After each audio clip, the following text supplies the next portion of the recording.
February, February ito 7. namang pag-lapse ng 1 year, no, sa impeachment ni Vice President Sara Duterte, you think there's still appetite among your colleagues na ituloy yung impeachment ulitin? But I think the more important question is ano na ho yung nangyari sa Korte Suprema kasi syempre there's a motion for reconsideration na medyo matagal na ho inaantay no Yeah. ng lahat ng mga kababayan po natin. So hopefully pag Sandali, ito ba yung unang impeachment? Ito yung inarchive nila?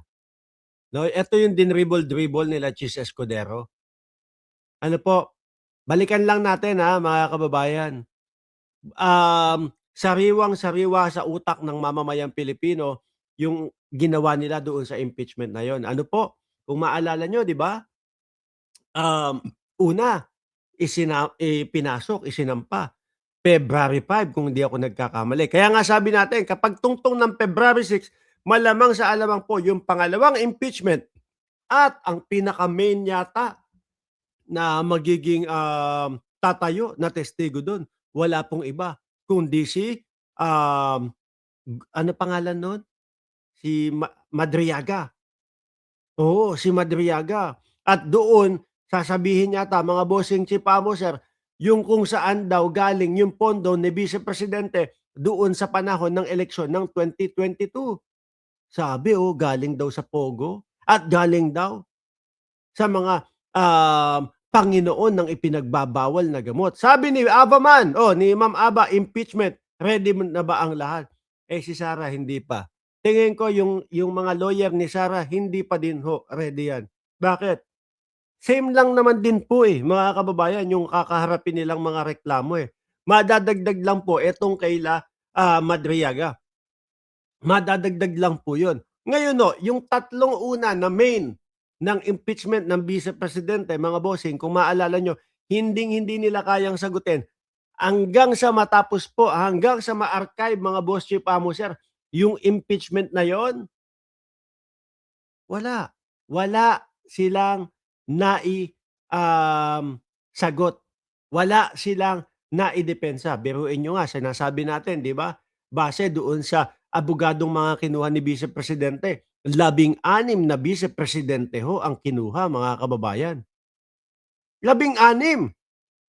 Biruin mo yon, yung 16, wala tayong ni isa man narinig na, kaya po hindi matutuloy itong impeachment na ito ay sa kadahilanan po na ito po yung mga ebidensya namin, ito po yung mga dahilan namin na hindi naman talaga nilustay ni Sara Duterte yung pera ng confidential funds, na hindi naman talaga totoo na nag-bribe si Sara Duterte doon sa mga kaguruan o kung sino mang mga Poncio Pilato na nagsasabing nagbigay daw ang Vice Presidente ng 25 to 50,000 na nasa puting sobre.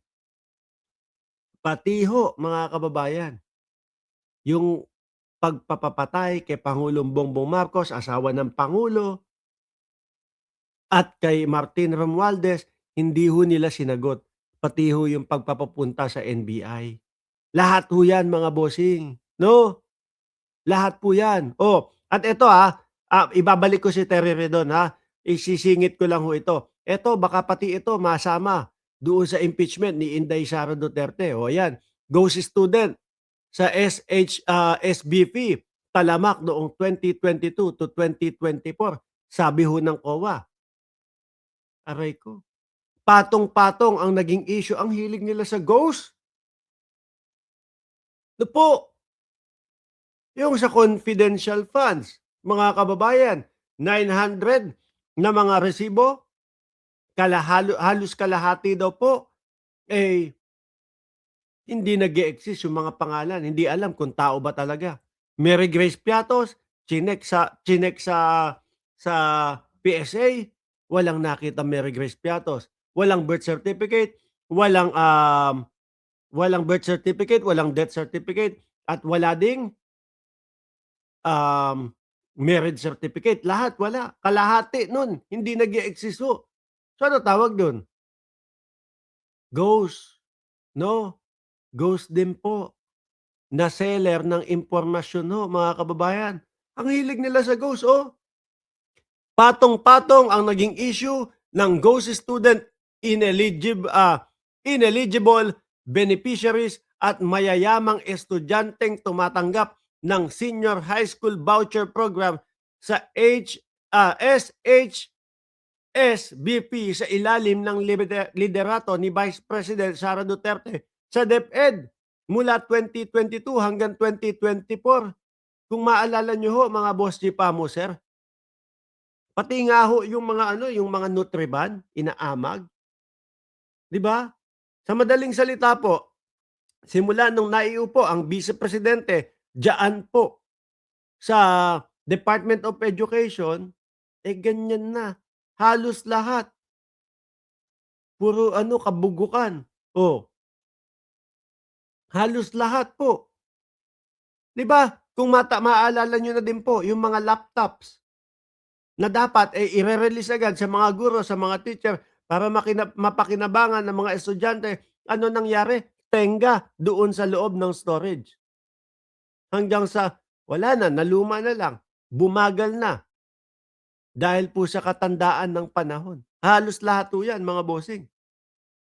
At ako, nakikita ko, mga kababayan, na ayan nga po. Talagang itong mga ito makakasama sa impeachment ng Vice Presidente. Sabi ni Gilbert Estropia, pagulo lang ang Marcoleta na yan sa Pilipinas. Para sa akin, hangga't hindi niya nagagawa yung ipinangako niya na 2,000 pababa ng kuryente, para sa akin, panggulo lang siya. Alisin ko ito, mga kababayan, isinama ko lang dyan yan. So ngayon mga bossing, babalikan natin si Terry Redon about doon sa impeachment. Po ng Fed, na-resolve na po yan. Kasi syempre, I don't think we would want to talk about any impeachment moves at this point kung hindi ko ma-resolve pa muna ng Korte Suprema yung pong motion for reconsideration po na ito. But may MR pa sila. Motion, hindi ho Mark Ramos, hindi ho yung MR na yan. Motion for reconsideration. syempre, hindi naman ho natin na mautusan po yung Korte Suprema sa bagay po na ito. But so, I guess as soon as we reach Fed, on that date, kung pwede na hong mag-restart na impeachment proceedings against Vice President Sara Duterte.